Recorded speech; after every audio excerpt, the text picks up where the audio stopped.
बिस्मिल्लाहिर्रहमानिर्रहीम। Just no programme में खुश आमदीद। आज हम बात करेंगे कोरोना पर। पाकिस्तान में कोरोना की सूरत हाल नागुफ्ता बेह थी, लेकिन उसमें अब बेहतरी आ रही है। दुनिया में सबसे ज़्यादा तबाही कोरोना ने भारत में मचाई। वहाँ पे करोड़ों लोग ऐसे मुतासर हुए, लाखों लोग रोज़ाना की बुनियाद पर ऐसे मुतासर अब भी हो रहे हैं, और रोज़ाना ऐसे 4 से 5 हज़ार लोग हलाक हो रहे थे। अब वहाँ पे सूरत हाल क्या है, इस हवाले से हम बात करेंगे। वहाँ मौजूद हैं नई दिल्ली में हमारे दोस्त रिजवान आबिद कुरैशी साहब।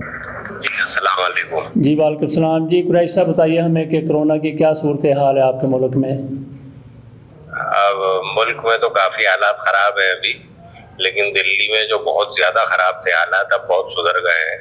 28-30 हजार केस रोज आ रहे थे, अब वो 1000 पर आ गए हैं, और मंडे से लॉकडाउन खुलने की भी उम्मीद है। जी यूपी में भी काफी कंट्रोल में आ गए हैं, और दिल्ली में खास तौर से दिल्ली एनसीआर है, नेशनल कैपिटल रीजन।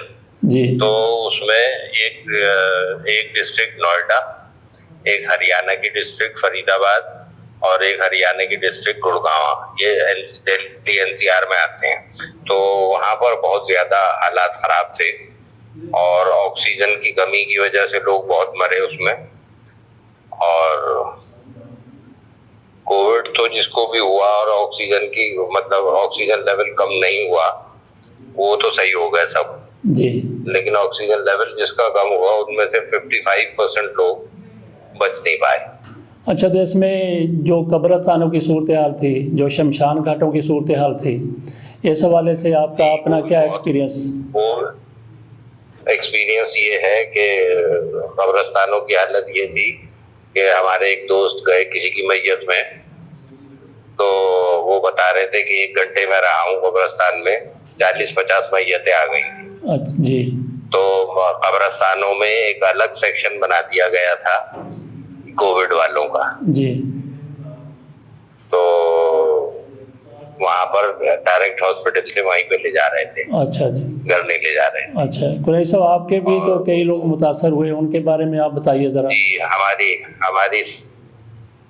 हमारी सास और हमारी बीवी दोनों ही इसमें गई हैं, और 25 अप्रैल को हमारी सास का इंतकाल हुआ, और 7 मई को अलविदा वाले दिन सुबह 4:30 बजे हमारी बीवी का इंतकाल हुआ।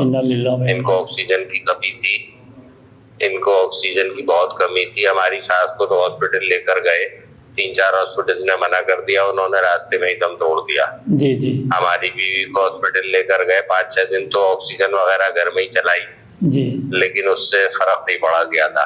अच्छा जी। और दवाइयां भी चलती रही जी, लेकिन उससे फर्क नहीं पड़ा खास। फिर हॉस्पिटल में एडमिट करवा दिया जी। 5-6 दिन तकरीबन उसमें रही।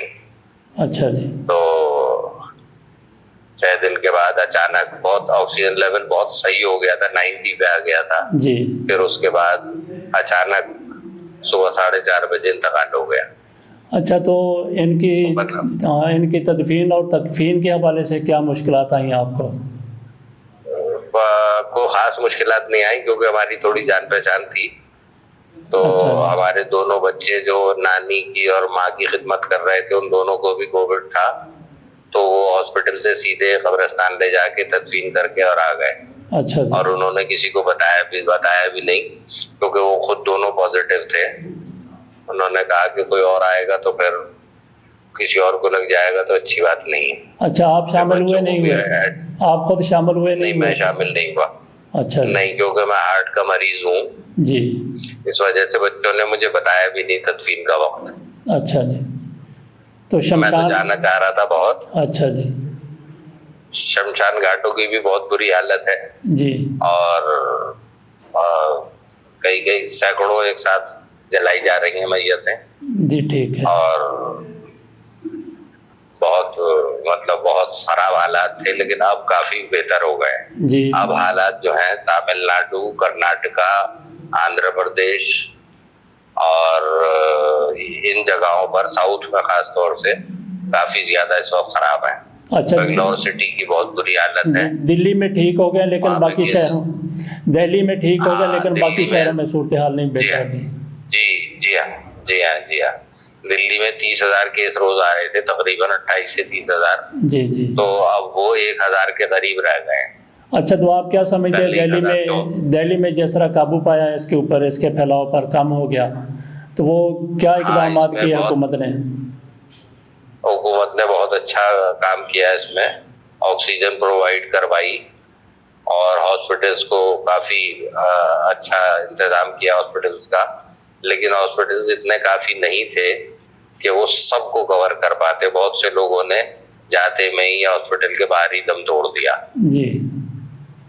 मतलब इनसफिशिएंट थी जो हॉस्पिटल की कैपेसिटी थी। अच्छा, तो जिन शहरों की आपने बात की कि वहाँ पे अभी तक भी वेव ऊपर ही है, ग्राफ ऊपर ही है, अमवात भी हो रही हैं, तो वहाँ पे क्या सूरत हाल है कि हुकूमत क्यों काबू पाने में कामयाब नहीं हो सकी? नहीं, काबू तो पा रही है हुकूमत और बहुत एफिशिएंटली काबू पा रही है, लेकिन वो इतने मास लेवल पर है कि हमारा जो ये है क्या नाम इसका हॉस्पिटल्स का निजाम ये कोलैप्स होता जा रहा है। जी जी। क्योंकि हॉस्पिटल्स तो इतने नहीं है ना कि 50,000 केसेस रोज एडमिट करें। जी जी। तो इस वजह से थोड़ा सा मुश्किलात आ रही हैं। जी। लेकिन गवर्नमेंट, सेंट्रल गवर्नमेंट भी और स्टेट गवर्नमेंट्स भी बिल्कुल लगी हुई है मुस्तकिल और बहुत डेडिकेशन के साथ काम कर रहे हैं और वैक्सीनेशन का भी बहुत अच्छा इंतजाम कर रखा है और तकरीबन 20 करोड़ के करीब लोगों को वैक्सीनेट किया जा चुका है अभी तक। जी। और 20 करोड़ में से तकरीबन 8 करोड़ को सेकंड डोज भी दी जा चुकी है। जी जी। और वो बिल्कुल ठीक है अब। जी बिल्कुल। रिजवान आबद कुरैशी साहब, बहुत बहुत शुक्रिया आपका, आपने हमें टाइम दिया। ये देखिए कि ये जो कोरोना है ना, ये जो बीमारी है ना, ये इंसान की शक्ल देखता है, ना ये मज़हब देखता है, ना मसलक देखता है, ना कोई कौम और कौमियत देखता है। यकसा तौर पर उन लोगों को जो एहतियात नहीं करते या जो इसकी ज़द में आ जाते हैं उनको यकसा तौर पर नुकसान पहुँचाता है। तो हम दुआ यही करते हैं, हमें तौबा ताइब होने की भी ज़रूरत है। दुआ हम यही करते हैं कि अल्लाह ताला पूरी इंसानियत को इस वबा से बचाए, निजात दे।